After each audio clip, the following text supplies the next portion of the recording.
Good evening, viewers. This is Ayesha and you're watching Reconnecting Youth with Ayesha. I'm bringing you this show so we can talk about sports, lifestyle, politics, and education and reconnect youth.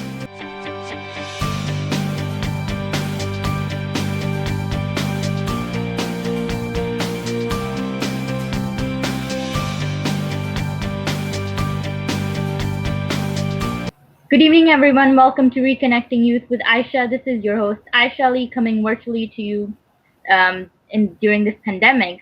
Today, our guest here is a girl boss, an inspiration for a lot of youth and youngsters out there like me. Please welcome Lai Lacaba to my show. Thank you so much for joining us today, Leanne. Thank you for having me. I'm actually really excited about this. Yeah, me too. She is a girl boss, and she is like the definition of girl boss. So I'm just gonna let her introduce herself and talk about all that she's accomplished so far and all that she's done at a very young age. And yeah, Leanne, so can you tell us a little bit about yourself? So for me, and one of the reasons why I got really excited when I found out that this was really for the youth, I actually started working from home, like actually having a job when I was 15 years old as a writer. Oh, wow. Just working virtually. At that point, that was 2011. No idea what PayPal was, no idea what all of that was. Yeah. But I got my first client because I was posting a lot of my blog posts, and then at 18, something very just life-changing happened. I basically survived a Category 5 storm where there was a flood in our house, neck-high waters. I almost died, but I wanted to make that change of, I had that near-death experience of, if I continue with my life, I wouldn't have been happy. But then at that time, I was already, I was in a prestigious school here in the Philippines. I'm actually from Cebu City, Philippines. I should have mentioned that earlier. And then I was doing good. I was doing in school. I was in a good relationship. But then I saw that I would not have been happy if I continued. My path then was to become a lawyer, and then changed my life. Because I was having severe PTSD, I moved to another city. That's where I'm at right now. And then I started working for the job that I still have right now. I started out as a book editor at 18 for their publishing company. It was a US-based company. And then at 19, which is a very funny thing, at 19, my boss literally asked all of the managers, which included me at the time, who wants to run the publishing company? And then I said, sure. I literally raised my hand because I've been a bibliophile all my life. So for like the next year, I got trained to become CEO at 20 years old. Like the day right before my 20th birthday, I was declared as the new CEO for the publishing company. So I became CEO. Oh, wow, nice. I could say that I became teenage CEO, but it was a day before I turned 20. And then in the last years, like years after that, because right now I'm 24. So the last 4 years that I've been running my own company, I have since then actually given the company to someone else. Someone else is now running it because we've really created a system where even though we don't meet in person, even though everyone is outsourced, I'm still an outsourced CEO, everything still runs. So right now I've shifted my focus to actually outsourcing, to helping entrepreneurs or professionals be able to have a personal assistant or executive assistant remotely so they can help with their business. And at the same time, I'm actually coaching a lot of high schoolers and college students about 15 to 21 years old how to work from home. So I'm going back full circle of everything that I've done in the last 10 years of starting out as the employee and now employer, and then wrapping that up and teaching both the employer and the employee how to be able to outsource. Great. I mean, you have accomplished so far. I mean, so much so far. And it's like right now in the middle of a pandemic where everyone is just getting adjusted to the whole like remote working from home. That's something it just like you literally, when you start working, that's something that you just did from the beginning, which I think is pretty cool. So if you actually think about it, you're the most experienced out of everyone because you've had that experience at such a young age. So I want to ask you something. You said all of this started before all of this. You were writing a blog, and that's how companies reached out to you. So what got you into writing? Was it because you always like love reading books? Is there like a specific type of writing style that you were always like into, and you were like, or like topics and stuff, or was it just like writing your thoughts or whatever your experiences were? So it was a range. So actually, at one point, I was a journalist for 3 months because that was part of my on the job training for college. So it was a range. So I Hmm. started with fiction writing. That's where I really grew, like how to write, how to think, because of I'm not me. I'm my character Joe and my character Yes. Jill. So it started with that of fiction writing. So I wrote So short did you stories. draw experiences from like your real life for your characters? Yeah. Okay. Yeah, so I would get like stories from my parents' love life or someone else's love life. I would because I was a teenager, I had no idea what a love life Yeah. was. So it would be that, or I would be reading a book and I would get inspired of like, hey, what if the character did this one different thing? How would that change the whole story? So it started with that, and then I shifted to in high school. I was part of a journalism club, and I shifted into that of more feature writing, of more Mhm. showcasing other people's stories. And then as just time goes on, I started doing article writing. I started doing, and then once I got that job when I was 15, it was mostly ghostwriting for someone else's blog. But after that, I started working for magazines. I started working for publishing companies as their ghostwriter. So it really shifted a lot depending on who I was working with. But I Mhm. kept my focus was still feature writing, was still showcasing something, showing people some sort of experience of someone else, or showing a something that they should know about the space that they're in. So you said that you also mentioned how like there was like a tragedy that you went through at a very young age in life. Did you ever happen to write about that? Because I know a lot of times it's like it's good to talk about it, maybe like raise awareness to it. Because not like unfortunately I wasn't aware of it. Like my mom might not actually know about it. So did you ever happen to like write about it in your blog? And did that help you like come over your PTSD? I wrote about it a lot. I wrote about it like excessively for about 3 months, because it was all I could think about. It was all I could, really process, and it was the only way that I could learn how to process things. So I did, but then it didn't really. It still took time. It still took a lot of time. It still took a lot of me talking about it. Like I've done so Mhm. many of these podcast interviews where I get more and more comfortable talking about it. So now I can just brush it off. But before I couldn't even talk about it. I couldn't even mention it. But it definitely helped for the first like 2 weeks of me processing it, of just writing it out, of then writing out even my mom's story of how she found us because she wasn't even in the house when it all happened. Writing stories of different things from different perspectives of stories that I heard afterwards. So writing definitely helped me process and see that I wasn't alone in that sense, because that was the feeling that I got a lot, was I was alone even though I was with my siblings and Yeah. I was with my grandma. I still felt alone, but writing other people's stories in their perspective really helped in that. Great. I mean, it's I think just like writing and talking about it and sharing your stories, it not only helps you but also like helps other people that it's like you felt that you felt alone. So maybe if someone else were to go through something like that or they were going through something like that time and they probably read it, they were like, okay, yeah, I don't feel so alone and lonely Hmm. anymore. I one of the things that she did not mention that I want to mention, she's also a YouTuber with over 3,000 subscribers, which is great. I mean, come on, that's an achievement in itself. Can you tell us a little bit? I did go through your YouTube channel, so you have YouTube videos about like how to get jobs, like what to do, and process breakdowns. Is that also like is that part of like how you train people as well? Yep. And what So that inspired you actually to how like what got you to yeah. start your YouTube channel? Yeah, so that's actually how it all got started. Was more and more as I started like speaking out. Like last year, my goal was I'm actually naturally an introvert. My goal last year was to get over the fear of talking on stage. And the more that I talked on stage, the more that I showed my expertise on outsourcing. It wasn't the just employers who were asking about me. It was also a lot of people who have never worked from home before, who were Yeah. just curious about it, who started asking me about it. And I actually did like a few beta clients where I taught them like a step-by-step process that I had. Mhm. And then just this year, I actually just, okay, I'm just, because I kept getting repetitive questions. I'm like, okay, I'm just going to create a video that I can send to people Yeah. when they ask me about this question. So that's how I started. I started in this, like really getting serious in it in February. And then I partnered up with a bunch of brands who were teaching people already how to work from home. So what I have on my YouTube channel, that's why it grew up really, really fast is because I did have a very good partnership. And at the same time, it is something that a lot of people, especially here in the Mhm. Philippines, where we've 7 million people have lost their jobs. It is something that a lot of people want to shift Oh wow. into. Working from home, working from anywhere, from not having to go out. Here in the Philippines, where I'm at, Cebu City, we've been in the longest lockdown. We've been in lockdown since March. We're still in a lockdown.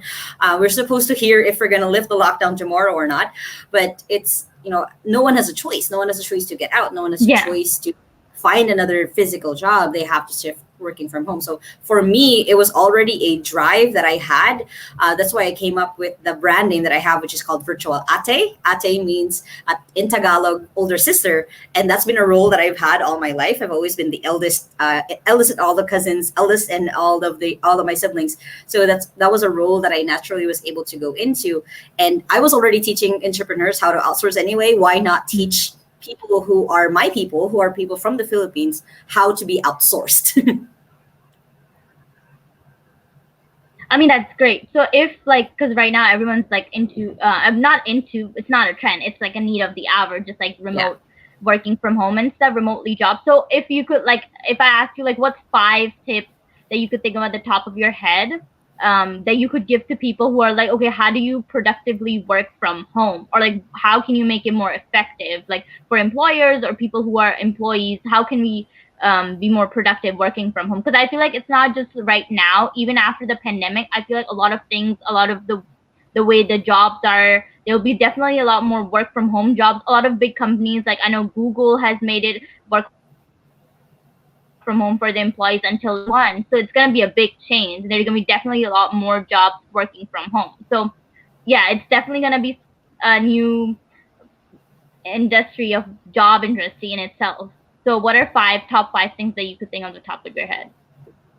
Well, this is not really off the top of my head because I do have a whole program, but it's Yeah, basically, the first thing is have a why. So have a why, or have a goal, have a reason why you're doing this other than just money. Because a lot yeah, of the times, like I said, I've been working from home for about 10 years now.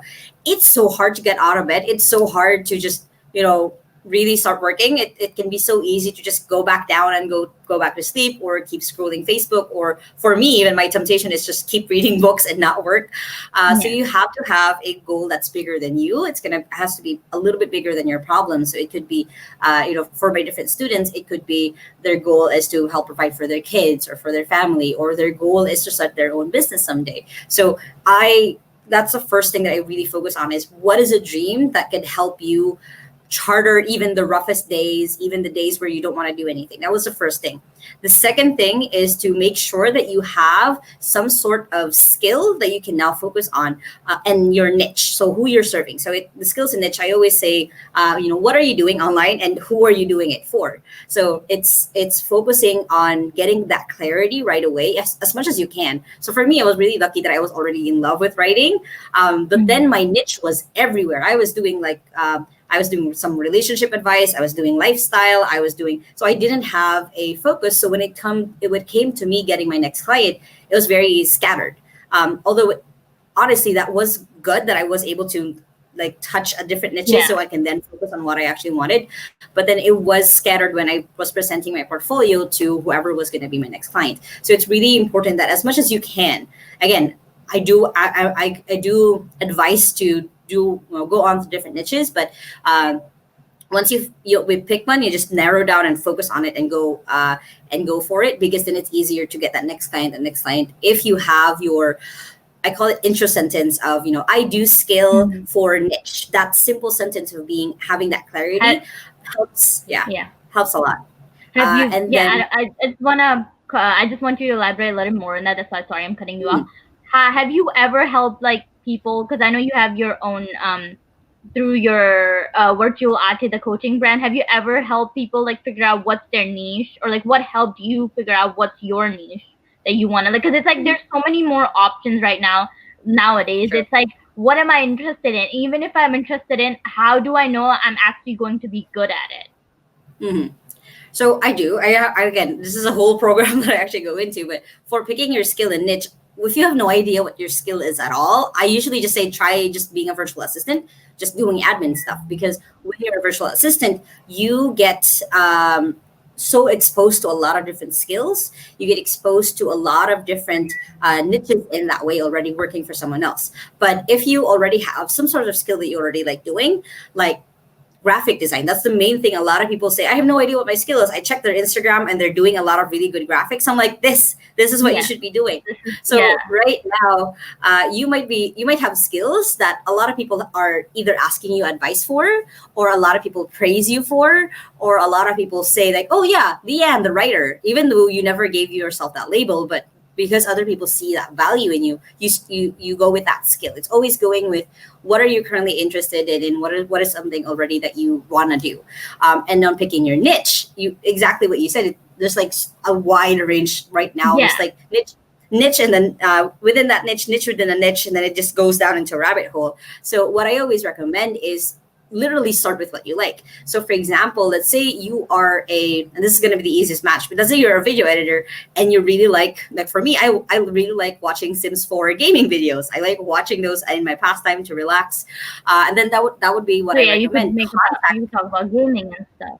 Yeah, exactly. So you want to start with what you are already interested in, because then it's easier for you to know that industry. It's easier for you to get into that and be familiar already with the jargon, with how it works, because that's already something that you've already really liked. So that's always when it comes to picking your niche. It's always, what are you already watching? What's a YouTube video that you've obsessed with? What is a book that you even really like? So for example, for me, I used to love psychology, studying psychology a lot. So I wrote psychology articles. So again, it goes back to what is something that you're already interested in that you can actually help people with. Yeah. So the And then other, I think, you still had that. Yeah. so I went with why your skills in your niche. Talk about two. So yeah. Yeah. So next is then try to build your portfolio. So your portfolio is just a collection of sample work that you've done before. The thing that a lot of people get stuck in is they think that they have to be paid to be able to add this into your portfolio. But the reality is you can just make stuff for fun because it feels good for you, it feels nice for you, and then you can add that to your portfolio. And if you're really stuck, one of the best ways that I've gotten people out of feeling stuck with your portfolio is actually looking at job ads and look at what people ask for. So look at, if someone posted looking for a YouTube video editor for cartoons, if cartooning is something you can do as a video editor, then do that, and that's your sample now for your portfolio. So that's a third thing, because it's never too late or too early to start building your portfolio, because it's basically practice. It's basically honing in that craft to be able to show people how easy it would be for you to work on it. The fourth thing is to create habits. So creating habits when it comes to working from home is essential, because you are, for me, like right now, my bed is literally right there. It's like right in front of me. It's gonna be so tempting to go back to sleep. Right now, it's like 8 a.m. on my end. It's tempting to go back to sleep, just not do anything for the rest of the day. So you need to have habits to get you up. So my habits is, getting up, meditating, journaling about the day before, and then what I expect for today, and then it's going to be actually studying a course. Like I put in my routine that I study something, so I wake my brain up, and then drinking 1 liter of water, and that's me. So you have to find your own habits to get yourself. Yeah, because like a lot of people say, if you're gonna add a morning routine, add exercise. I did that. I would fall asleep after I work out in the morning, but at night I get the second wave of energy. So again, it's all finding what works for you and what feels good for you. So habits really help. It's not just the morning routine; it's also having the habit of getting up every 20 minutes to stretch your back, because then it's really bad for you if you're sitting down the whole day. It's having the habit of rest. I actually teach also the habit of rest, because it's really important that you take a break. It's important that you don't work 12-hour days, however tempting it is, however much in love you are with your job. It's not good to work 12-hour days. Break so that it's like you can come back at it with full energy and stuff. Exactly. And then the fifth one that I recommend is to keep upgrading your skills, whatever skills that it is that you have. So for example, for me, I'm still studying about writing, about copywriting. I'm still studying about things of, how to run a business, how to manage a business, even though I've been doing this for years, because it is something that you never stop you never stop learning. You never stop finding other people's experiences, finding other people's shortcuts of how they were able to get to the point of where they're at, because of you studying, because of you finding mentors also to help you out. Well, Yeah. So those yeah, five I ones. agree. It's like you have to. I think all these tips that you give, they're great, and just in itself, it's like you have to figure out. It's all like you centered in itself. It's like what works for you, because Mm-hmm. it's like until you actually find your, like how you say, your niche, figure out what your skill is, figure out what routine and like what works for you, you won't be able to actually like succeed, or do like give your 100% to whatever job you're doing. You also, I noticed like on like a lot of videos, you talk about like how to resume build and Mm-hmm. stuff like that. So how did you get this knowledge? And is it just from experience? Did someone, did you have someone working with the company? Like, was it your CEO that helped you? How were you able to get that knowledge that you have right now that you're able to share it with other people? Because I feel like a lot of times it's like, when we see other people, we're like, oh great, like how can we get that knowledge? Mm-hmm. So it's like someone's like, okay, she's great with whatever knowledge she has, she's great at sharing it. How can I be like her? How can I, like, how can someone have a career? Is there like a college major they can work towards? Is there some like certificate, or like basically like if someone wants to be in your profession, how can they like get there, is what I'm trying to ask. So for me, the way that I've gotten to this point where I know how to look at a resume's application letter, it's because I've seen like at least 500 application Yeah. letters and resumes at this point. Because I've been hiring, I'm still like someone who wants to be involved in hiring, even though our company is now 40 people in our company. We're almost 50. I still want to see people's resumes. I still want to see people's application letters. And even before that, even before I was running the outsourcing company, when I was still helping out with hiring, I would look at their resumes. I would pick out like, okay, you should improve this better. So I was already kind of giving people feedback even before I became a virtual ate Mhm. coach. So I was already kind of doing it. And also I just keep, like I mentioned, I just keep studying. I keep looking at how other people do it. I keep looking. Before I went into outsourcing for executive assistants, I studied a lot of HR. I studied a lot of hiring tips. Even though I'm not the one doing it, I just wanted to know more about it so I can talk about it to people. So for me, I studied like here in the Philippines what's actually part of our labor code, what's actually part of the US labor code a little bit. I actually dived into that. So I know that there's a difference between a resume that's being submitted in the US, like you can't have your picture, you can't have a lot of too much personal information, versus here in the Philippines where it's actually common to add a picture, to add like how to contact you through mobile. So I had to study the differences because it was part of my job, because it was part of also what I was curious about. I was really curious about all of the hiring process and the management part of, after hiring them, what then next. So how do I make sure that if they do leave the company, they're still going to be taken care of, they're still going to get a next job, because their resume, their application letter, I taught them a little bit of how to tweak it. Yeah, it's like, so basically you had like, it's like a lot of stuff that you worked on. It, I think for you it was more like you worked, you knew that it's like, okay, even if it's not like, I think as our like younger generation, we need to realize that it's not like you don't only need to work towards like what you're majoring in or what you need to know for a certain job. It's always good to try different things, know different Mhm. skills, even if it's like not your major. So you should still know and learn about it, because I feel like that also helps like open a lot more opportunities for you,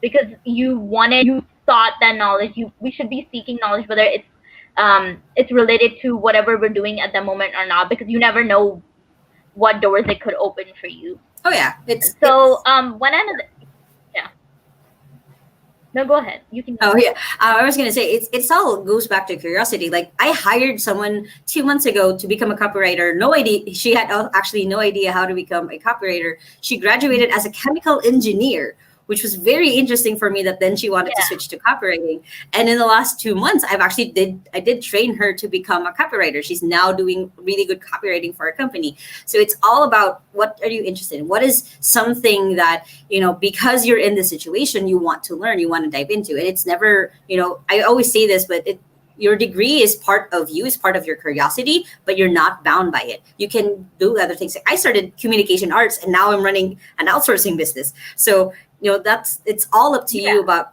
when, if you're going to dive into that curiosity, if you're going to dive into what it is that you actually want to do.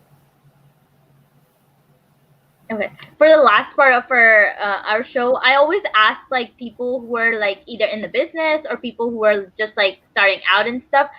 So like when you became like the boss of your company, it was the CEO who was like, okay, who wants to be, and you took up that opportunity, which is great because you showed self confidence in yourself and you showed that okay, I can be a leader.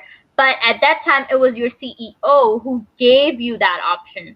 So Mm, but unfortunately, there are a lot of companies where CEOs or some people's bosses, not everyone gets that opportunity, or like they're not as open to giving younger people because they're like, oh, even like when you're applying for jobs, it's like you literally get a degree. They're like, oh, we need like 10 years of experience. How are you yeah. supposed to have 10 years of experience when you've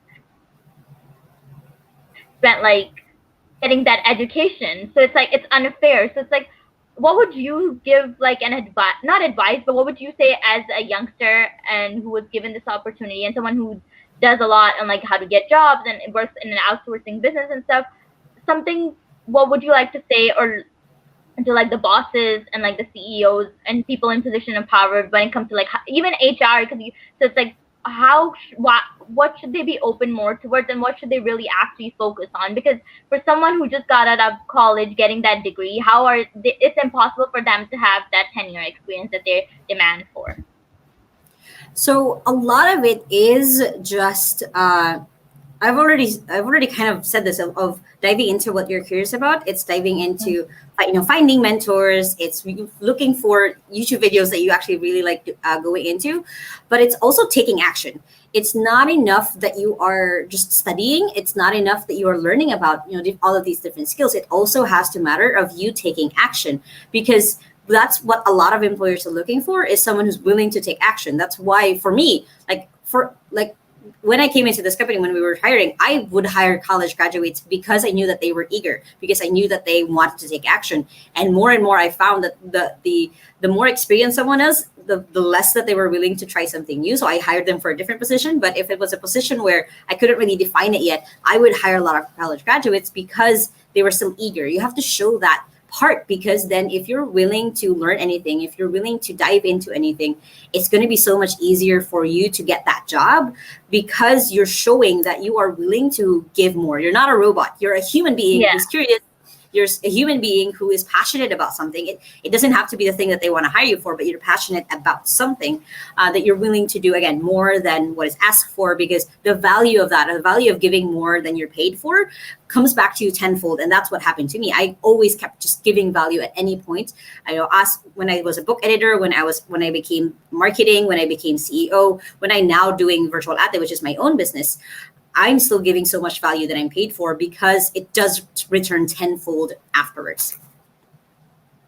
Yeah, and I agree. It's like when you don't have that experience, you're like, okay, this is like something that I like to do. You have that hunger. You're so much more motivated. To, it's like to prove yourself that it's like, hey, I can do this. So you put in so much more effort, even more than you probably would when you actually have that experience. Because you're like, I've done this before and I know how to do it. So you may. I'm not saying that not everyone might do that, but like when you're just entering whatever field, career field, whatever you're choosing, it's like you put so much more effort in, because you have to like prove it to yourself and to everyone else that it's like, yeah, I'm capable of doing this. So yeah, I definitely agree. And I think a Exactly. lot of people like hiring managers and like bosses and CEOs, they need to realize that we might not have that experience that someone else might have who has been in this field for like 20 years and stuff, but we definitely have that education and we do bring something that they might not have with that 20-year experience that we have, because everyone's experiences and what they've seen in life,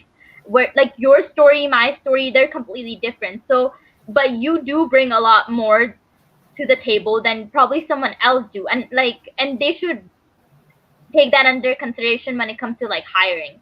So I want to wrap up this show. Firstly, thank you so much for coming and joining us today, and waking up early. I really appreciate it, joining us from all the way from the different side of the world.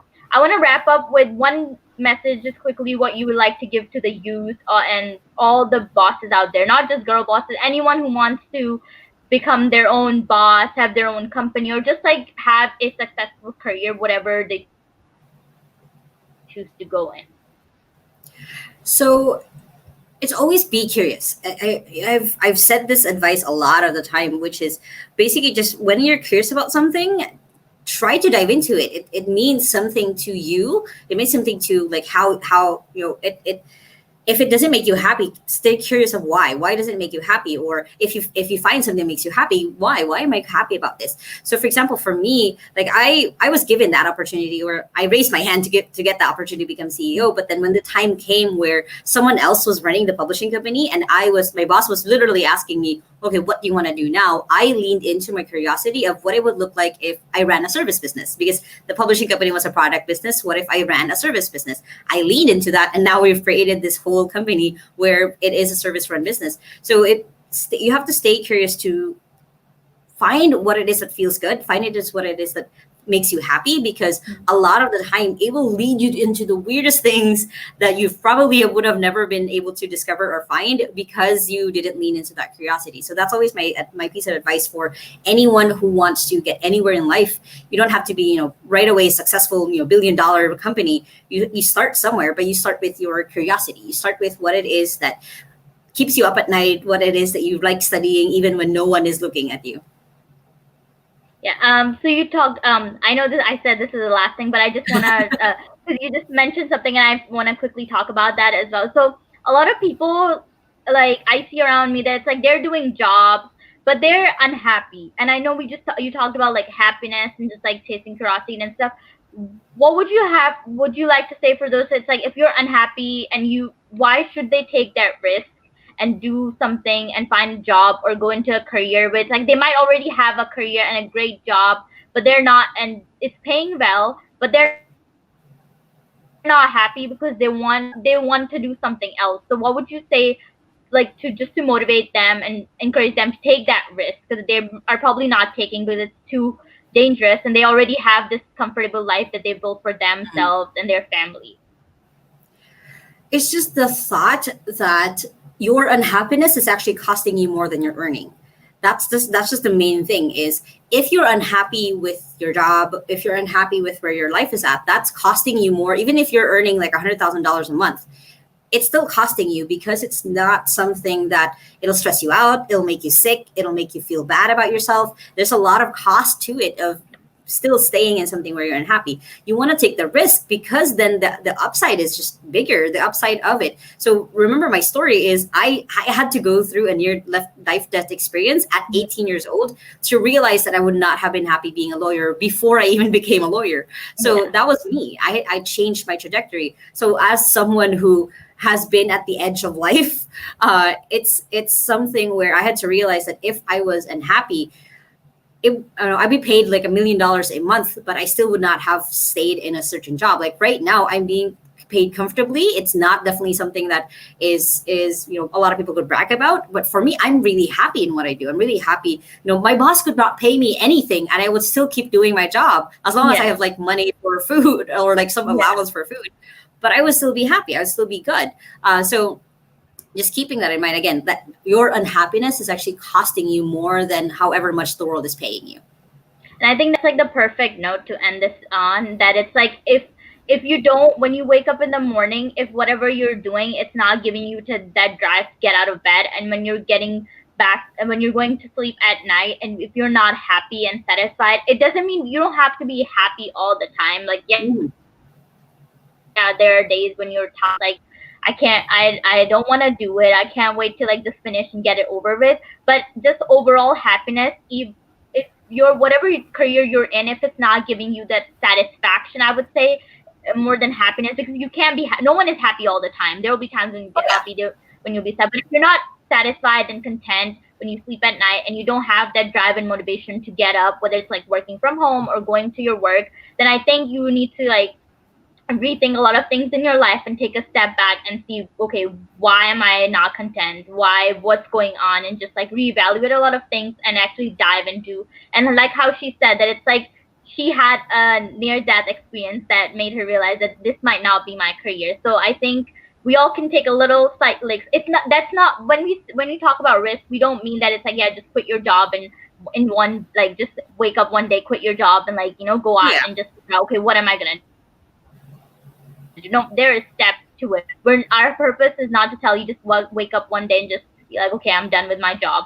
Have, like, when you're planning something like that, make sure you have backup savings and, like, stuff. Have a plan. But, like, as a Mm-hmm. backup plan while you're working, whether it's like a startup company you're working at, or like something that you're just like, whether you're gonna be a content creator, because that's one of the industries that's thriving these days as well. So always have like a backup. Don't just like get up and quit your job. That's not what we're saying. But we're just, the whole Yeah. purpose of this, my conversation with Leah, was to inspire people to do what they actually want to do, take risks, be curious, and like get inspired and motivated by people like her, because they're the ones who are making right now, currently in the pandemic, our lives and the economy better, because of people like her. Are, even though our around the world economies have been horrible, no matter what country you're in right now, but because of people like her, they're still, I would say, they're sustaining, because of people like her, because of her and because of essential workers, and people were still getting up and going to work every day. Thank you so much for joining us today. So yeah, do check her out on her YouTube channel, and she has advice for all the youngsters out there, me, you, who wants to work from home, just want to expand their horizons, get better at job skills, what their interests are at, and yeah, definitely do check her out. And I hope this interview inspired so many more of you out there, and like, and she definitely inspired me. I hope she inspired you as well, and you thought our conversation was worth watching. Thank you so much for tuning in, and I'll be back again soon.